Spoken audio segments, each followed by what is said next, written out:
సహోదరులారా, నీ విశ్వాసమునకు సాహసం తోడు కావాలి. ఈరోజు నువ్వేం చేయగలవో నీ విశ్వాసాన్ని నిరూపించడానికి. విశ్వాసాన్ని మనం చెప్తాం, మన విశ్వాసాన్ని నిరూపించడానికి మనం సాహసం చేయాలి ప్రభు కొరకు.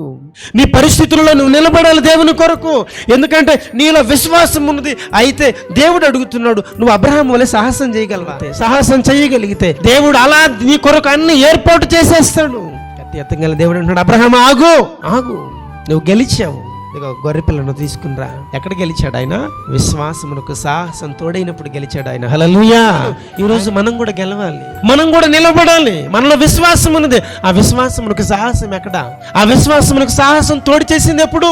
నమ్మడానికి అనుకూలమైన పరిస్థితులు ఉంటే నమ్మగలుగుతాం, అది అందరూ నమ్మగలుగుతారు. కానీ ఒక దేవుని బిడ్డగా చెప్పగలగాలి, దేవా నా పరిస్థితులు అన్ని అననుకూలంగా నాకు ఉండినను, ఆ పరిస్థితులు అన్ని తారుమారుగా ఉండను, నీ ఉన్నావు గనుక చక్కబెడతావు, నువ్వు చూసుకుంటావు. దానికి సాహసం కావాలి. నీ విశ్వాసమునకు సాహసం తోడైతే ఏమి జరగాలో, ఎంత కఠినమైన పరిస్థితులైనా దేవుడు తన స్వాధీనం ముందు వాటిని తీసుకుంటాడు. జరగవలసినవన్నీ దేవుడే జరిగిస్తాడు. హల్లెలూయా.